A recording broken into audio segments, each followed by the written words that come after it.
جی کیا فرمایا؟ دیوانے دو؟ دونوں طرف کے مہمان آ جانے کے بعد تو دیوانے ہی دیوانے نظر آئیں گے۔ فاروق کے لہجے میں شوخی تھی۔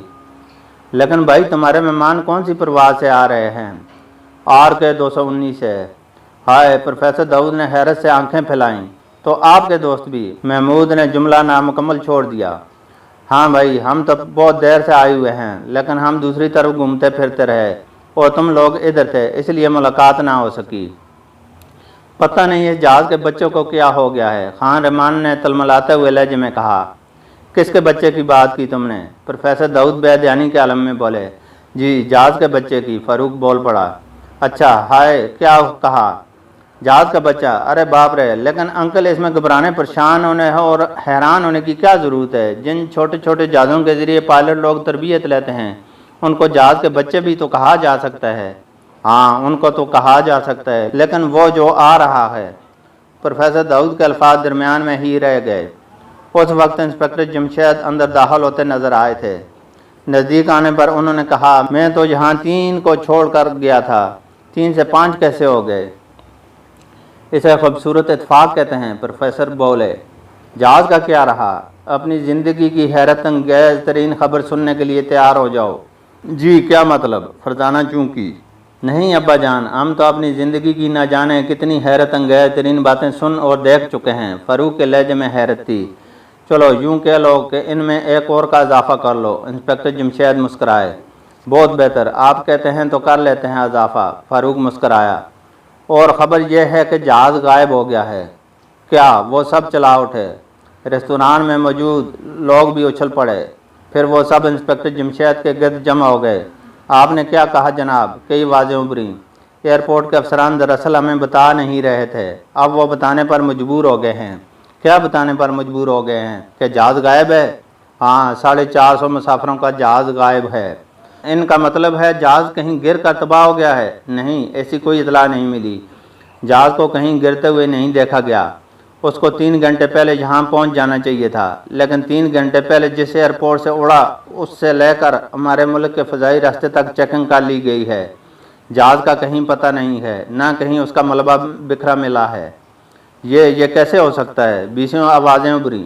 اس لیے میں نے کہا تھا نا کہ حیرت انگیز خبر سننے کے لیے تیار ہو جائیں، وہ بولے۔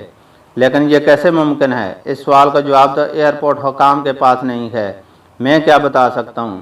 انہوں نے کندھے اچکائے اور پھر سب لوگ معلومات کی کھڑکی کی طرف دوڑ پڑے، صرف وہ وہاں بیٹھے رہ گئے۔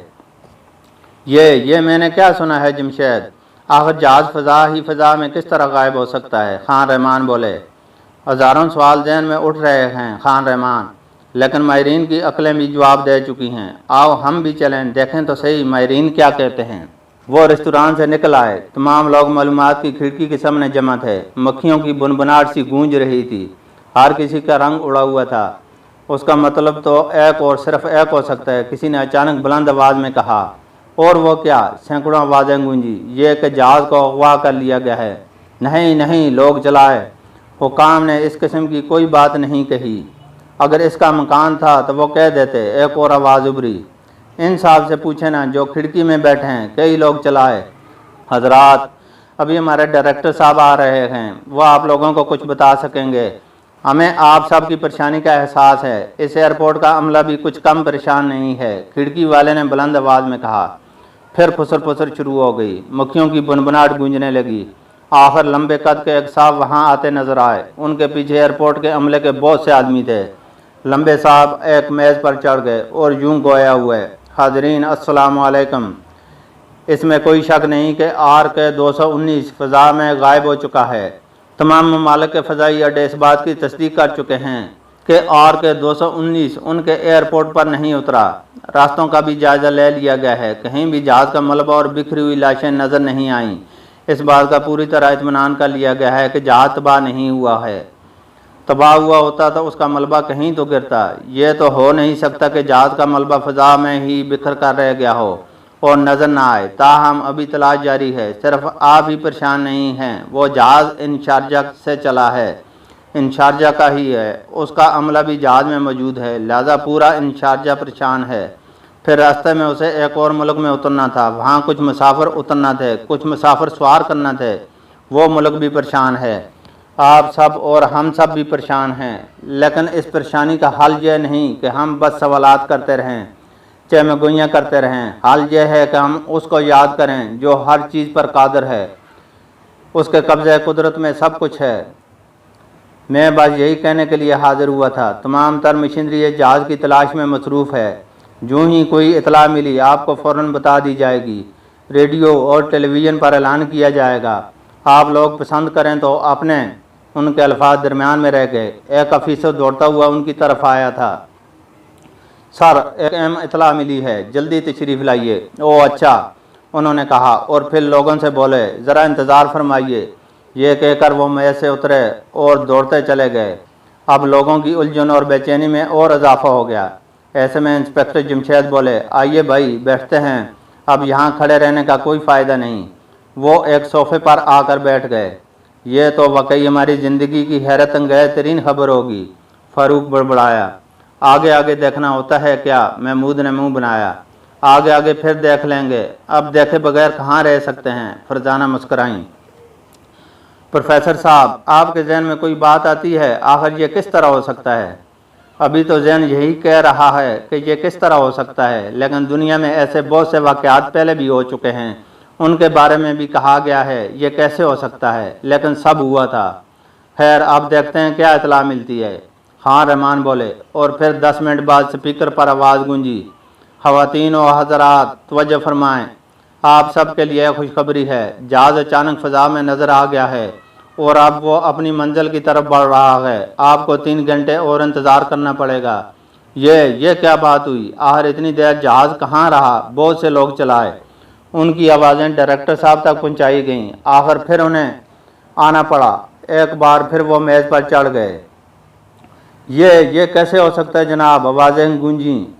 ہو نہیں سکتا، لیکن ہو چکا ہے۔ جہاز پورے 3 گھنٹے فضا میں غائب رہا اور پھر اچانک نظر آنے لگا اور اب بالکل درست حالت میں چلا آ رہا ہے، بلکہ جہاز سے رابطہ بھی قائم ہو چکا ہے۔ پائلٹ اور تمام مسافر بالکل ٹھیک ہیں، اور اس دنیا کی شاید یہ سب سے حیرت انگیز ترین خبر ہو کہ اس کے عملے اور مسافروں کو قطعاً معلوم نہیں کہ وہ 3 گھنٹے تک فضا میں غائب رہے ہیں۔ جی کیا مطلب؟ سب لوگ چلائے۔ جب پائلٹ سے پوچھا گیا کہ وہ کہاں غائب ہو گیا تھا تو اس نے حیران ہو کر کہا، کیا مطلب غائب ہو گیا تھا؟ میں کیوں غائب ہوتا؟ ابھی چند منٹ پہلے تو میں پیغام نوٹ کر رہا تھا اور اپنی خیریت کی اطلاع دی تھی۔ اس جواب نے بے شمار الجھنیں پیدا کر دی ہیں۔ اصل بات جہاز کے آنے پر ہی معلوم ہو سکے گی۔ اتنا ہے کہ جہاز خیریت سے ہے اور تمام مسافر بھی ٹھیک ہیں، لیکن آپ کو 3 گھنٹے اور انتظار کرنا ہوگا۔ پائلٹ نے وہ اطلاع 3 گھنٹے پہلے دی تھی، تھوڑی دیر پہلے نہیں۔ یہ کہہ کر وہ میز سے اترے اور چلے گئے۔ لوگ ادھر ادھر ہونے لگے۔ وہ بھی پھر ریستوران میں آ پہنچے۔ آپ کے ذہن میں کوئی بات آئی؟ انسپکٹر جمشید نے پروفیسر داؤد کی طرف دیکھا۔ نہیں، ذہن الجھا جا رہا ہے، بہرحال جہاز کے آنے پر ہی پتہ چلے گا۔ اور وہ سب سوچ میں ڈوب گئے۔ ٹھیک 3 گھنٹے بعد اعلان کیا گیا کہ جہاز ایئرپورٹ پر اتر رہا ہے، اسے ملٹری کے گھیرے میں لیا جائے گا۔ پہلے چیکنگ ہوگی، پھر مسافروں کو اتارا جائے گا۔ جہاز کا عملہ البتہ اس کے بعد بھی وہیں رہے گا۔ میرا خیال ہے ہمیں اندر چلنا چاہیے، انسپکٹر جمشید بولے۔ بالکل ٹھیک ہے، محمود نے خوش ہو کر کہا۔ وہ اٹھے اور رن وے والے دروازے پر پہنچے۔ جہاز پر ملٹری کے جوان موجود تھے۔ انہیں اپنی طرف بڑھتے دیکھ کر دور سے ہی بولے، نہیں جناب، کسی کو اجازت نہیں۔ لیکن جناب ہمیں تو آپ اجازت دے ہی دیں۔ مہربانی ہوگی، فاروق بولا۔ سوری سر، انہوں نے نفی میں سارا لائے، کسی کو بھی اجازت نہیں ہے۔ جیسے آپ کی مرضی، آپ ذرا اس پر ایک نظر ڈالیں۔ انسپکٹر جمشید نے اپنا خصوصی اجازت نامہ نکال کر سامنے کر دیا۔ وہ فوراً باادب ہو گیا اور بولا، تشریف لے جائیے جناب، بہت بہت شکریہ۔ اور وہ جہاز کے نزدیک ہوتے چلے گئے۔ راستے میں بھی انہیں کئی مرتبہ ٹوکا گیا، لیکن جو ہی اجازت نامے پر نظر پڑی راستہ دے دیا جاتا۔ آج تو یہ بیچارہ بہت کام آ رہا ہے، فاروق مسکرایا۔ آ تو رہا ہے، لیکن ہم اس کے بغیر بھی یہاں تک آ سکتے تھے، انسپکٹر جمشید بولے۔ شکر ہے یہ جہاز صاحب نظر تو آئے، بھلا یہ 3 گھنٹے تک کہاں رہے ہوں گے؟ ہیلی کاپٹر تو یہ ہے نہیں۔ ہاں، یہ سوالات تو یہاں موجود تمام لوگوں کے ذہنوں میں گونج رہے ہوں گے۔ وہ عین جہاز کے سامنے پہنچ گئے۔ ابھی اس کا انجن چل رہا تھا۔ انجن کی پرشور آواز کان پھاڑے جا رہی تھی۔ جہاز کے دروازے ابھی بند تھے۔ ملٹری کے جوان جہاز کو پوری طرح گھیرے میں لیے ہوئے تھے اور شاید انہیں کسی کا انتظار تھا۔ آخر ایئرپورٹ حکام اور ملٹری کے چند بڑے افیسر آتے نظر آئے۔